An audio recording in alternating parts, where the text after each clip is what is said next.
Can you imagine what if that was your grandmother just minding their business, obeying the law, walking in a pedestrian, and there is somebody out there driving recklessly, evading the police, knowing that they're in the wrong, and your grandmother got hit?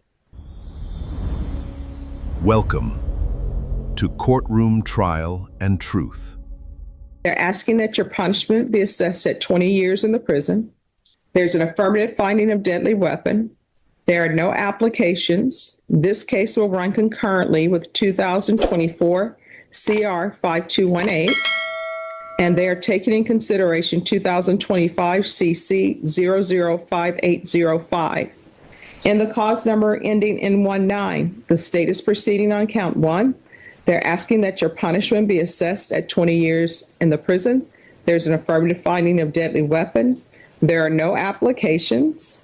And this will run concurrent with 2024 CR 5219. Thank you. And they're taking in consideration 2025 CC 005805. Did you understand that to be the plea? Yeah. So according to your plea bargain agreement, in each of these cause numbers, the state is requesting that you serve 20 years in the prison. Do you understand? And do you understand with the 20-year sentence and an affirmative finding of deadly weapon, you're not eligible for parole until 10 years are served flat, which means 10 years day for day. Do you understand? Mm-hmm. Did you understand that to be the entirety of your plea? Mm-hmm. And 2024 CR 5218 to count 1 murder. How do you plead? Guilty, not guilty, or no contest? And then in 2024 CR 5219 to count 1 of aggravated robbery, how do you plead? Consent. And to count 2 of aggravated robbery, how do you plead? Consent. Are both parties ready to proceed with sentencing? Yes. Yes. All right. And 2024 CR 5219, you entered a plea of no contest to count 1 and count 2. The court found that there was evidence to find you guilty of count 1 and count 2. The court found you guilty of count 1 and count 2. According to your plea bargain agreement, counts 1 and counts 2 will run concurrently, and you will be sentenced to 20 years in the prison. Give you credit for any time served. This is to run concurrent with 2024 CR 5218. Take in consideration 2025 CC 005805. Is there anything else with regards to sentencing and that cause number? Sentencing number. Okay.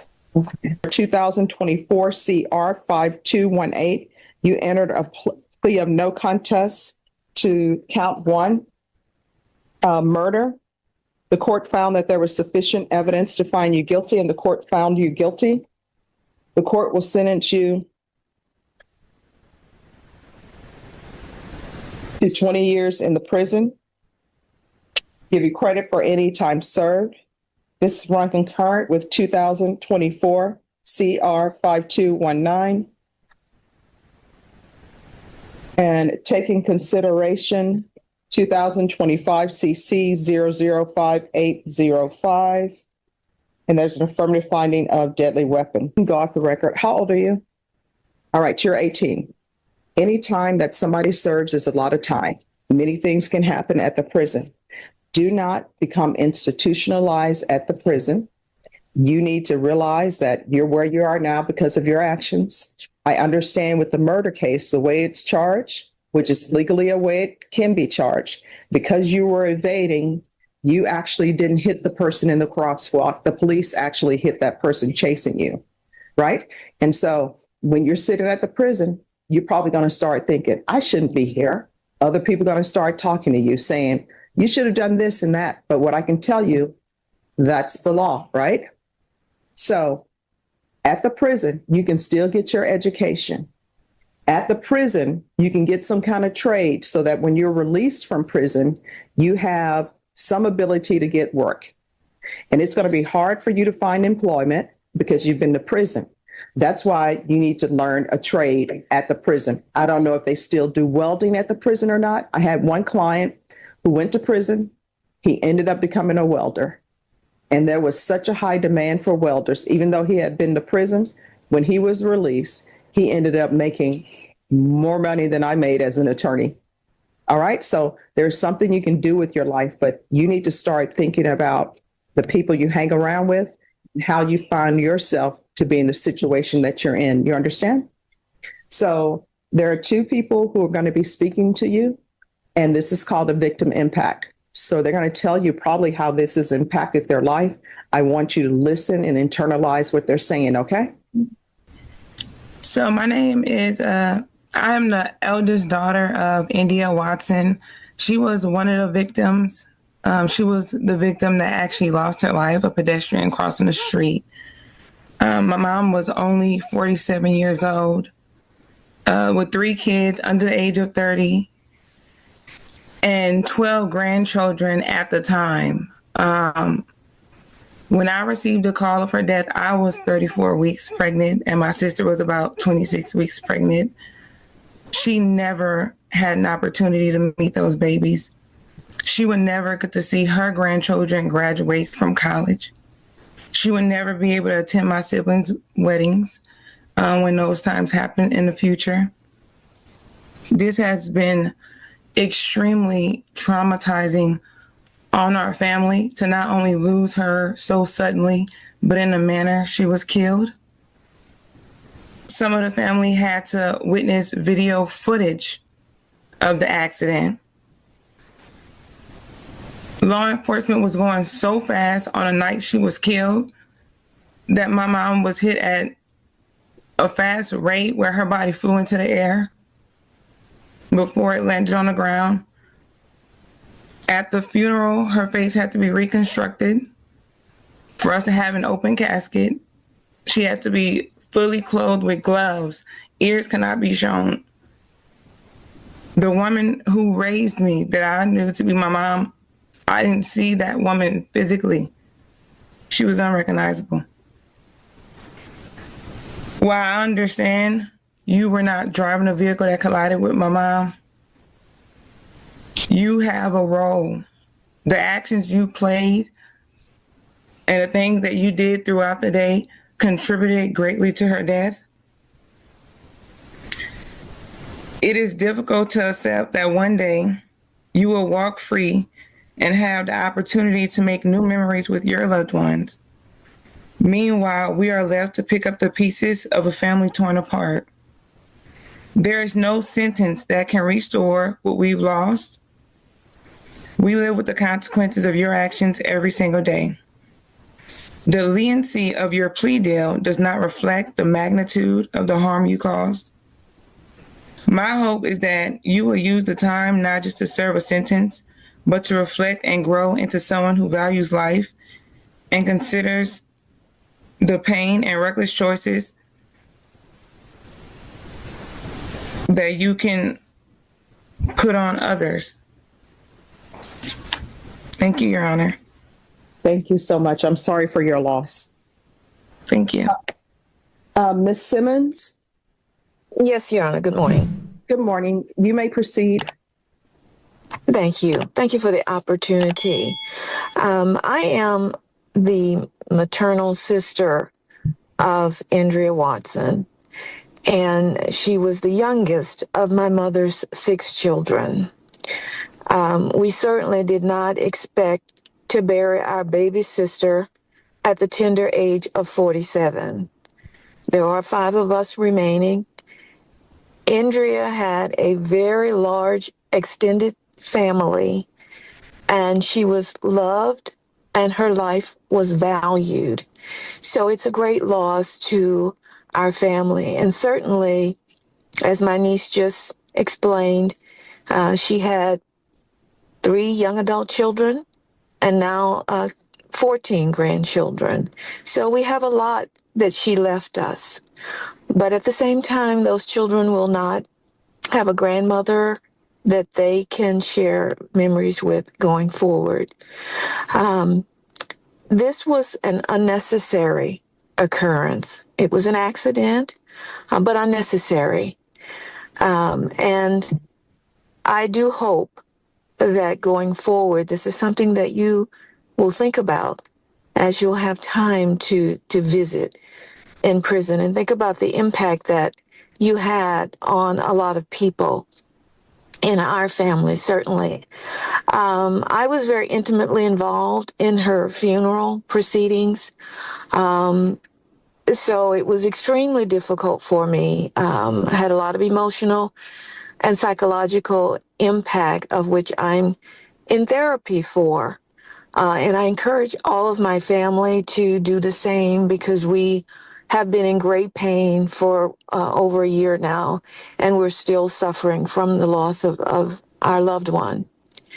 So it continues to be a difficult situation.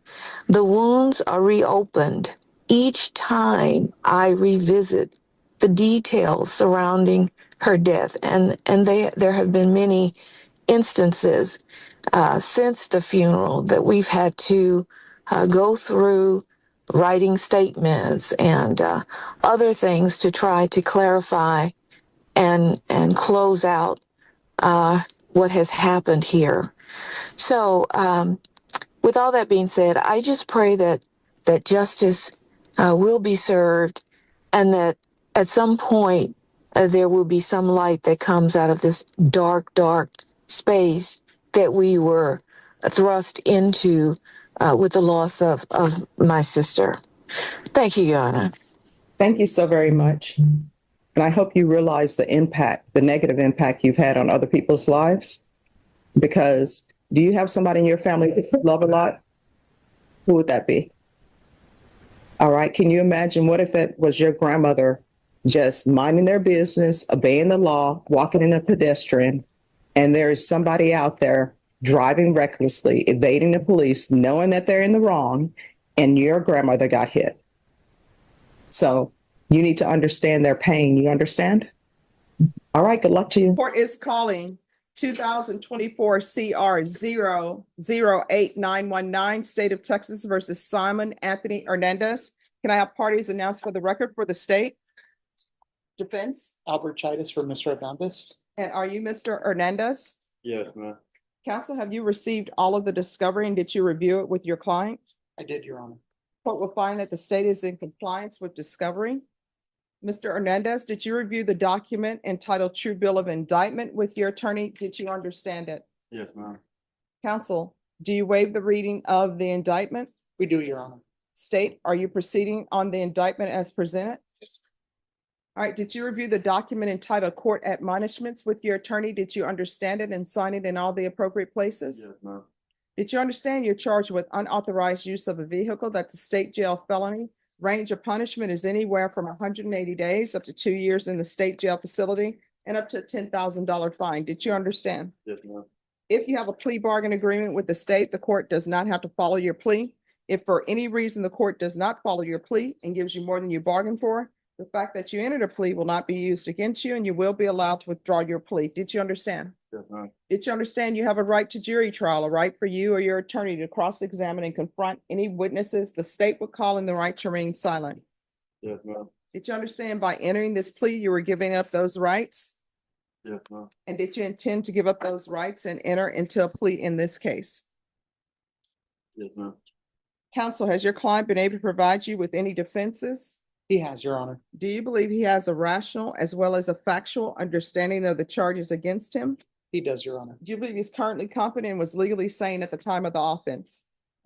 Yes, he was on both occasions.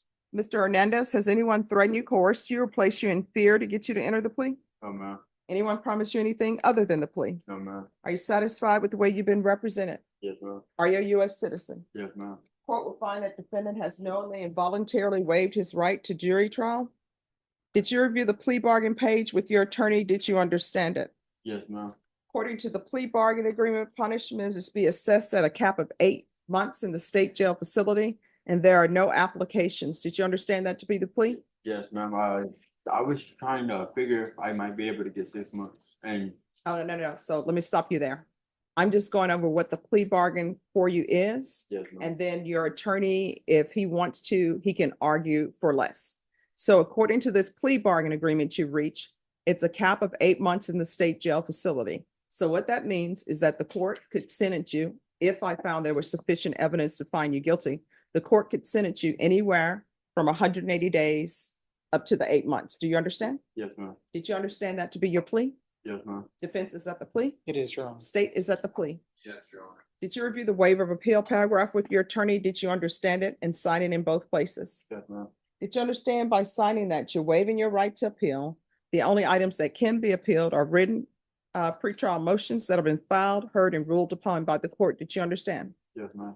Counsel, are there any such motions? No, Your Honor. Then to the offenses charge, how do you plead? Guilty, not guilty, or no contest? Yes. State any evidence.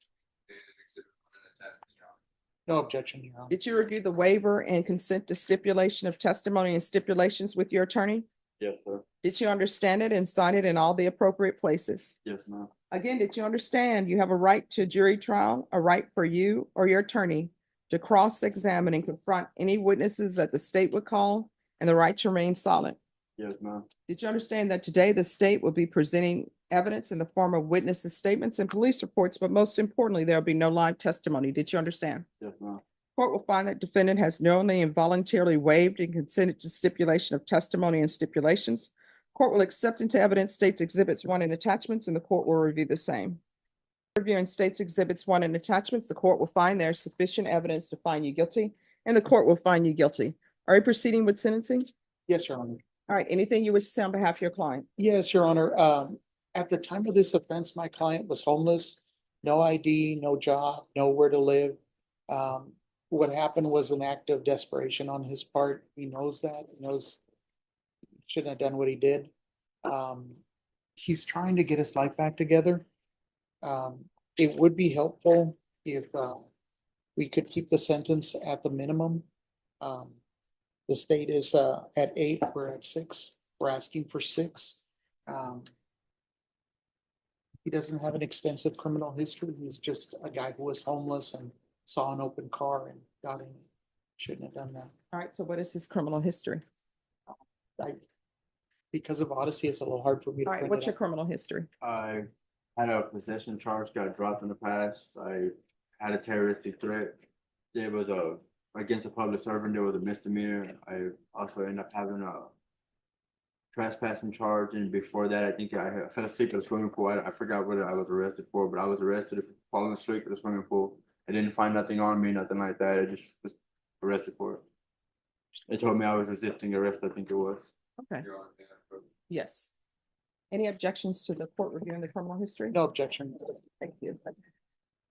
If somebody is homeless, which I understand there's an issue and people are homeless, and being homeless is not a crime. I don't understand why people think the go-to, and I should say some people think the go-to when you're homeless is, oh, let me commit a crime because I'm homeless.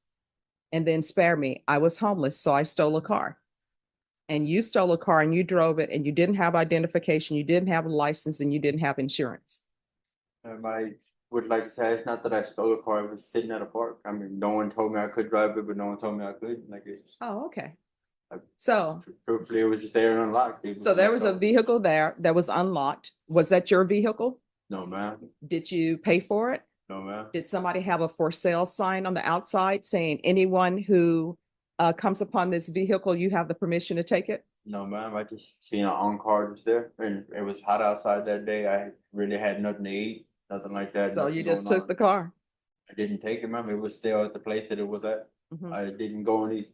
Oh, they really found wasn't you at the where- park with the vehicle. Where I found the car, Mhm. there at that park. I didn't go anywhere except for one time. Just I went down the road real quick, came right back, and stayed at that park. Mhm. I didn't take the car from there, nothing like that. I found it there on and running. So I sat in it for a while. Whenever the cops see me, I was outside the vehicle. And your bags were in the vehicle. Just one. Yes, ma'am.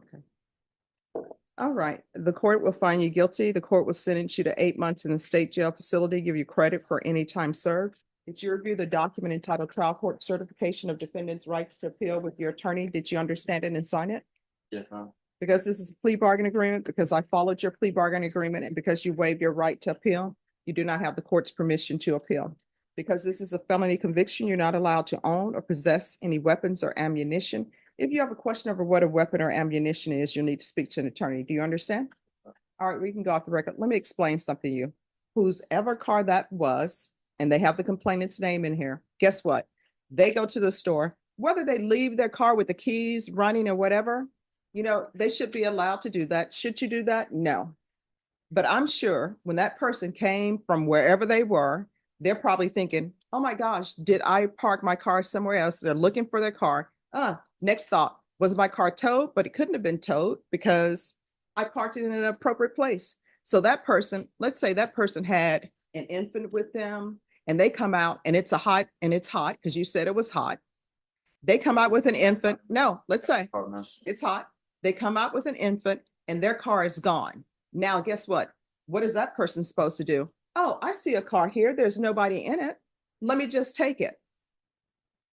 Guess what would happen if everybody here, I'm sure everybody here has seen a vehicle before where maybe the keys are still in it or maybe nobody's sitting in it. What do you think would happen if everybody here said, you know what? I don't want to take the bus today, but this car, I know it's not mine. I'm just going to get it in and drive it away. I doubt almost anyone in here has been through a rough time. And you know what? And then, hey, guess what? This house, the door is open. I don't have a place to stay. Let me just go in here and claim this home as my own. Yeah, that's not happening. We're not in the middle of a zombie apocalypse. So there are laws, and one of the laws are don't take what doesn't belong to you. Good luck to you. She walked into the courtroom expecting to hate him. Instead, she looked at an 18-year-old boy who didn't even strike her mother. Police did, while chasing him. And yet, Judge Stephanie Boyd made one thing painfully clear. Actions have consequences. The daughter described her mother's face reconstructed for an open casket, gloves to hide the damage, no ears visible. A woman who raised her, now unrecognizable. Judge Boyd didn't just hand down 20 years. She paused and asked the defendant, "Who do you love? Your grandmother?" Then she made him imagine her in that crosswalk, obeying the law, minding her business, destroyed by reckless choices. The judge wasn't cruel, she was brutally honest. She told him to learn a trade, to avoid becoming institutionalized, to grow. But she also made him face the family's brokenness. He wasn't the driver, but Judge Boyd declared him accountable. 20 years, 10 flat, deadly weapon finding. This isn't just sentencing, it's a reckoning.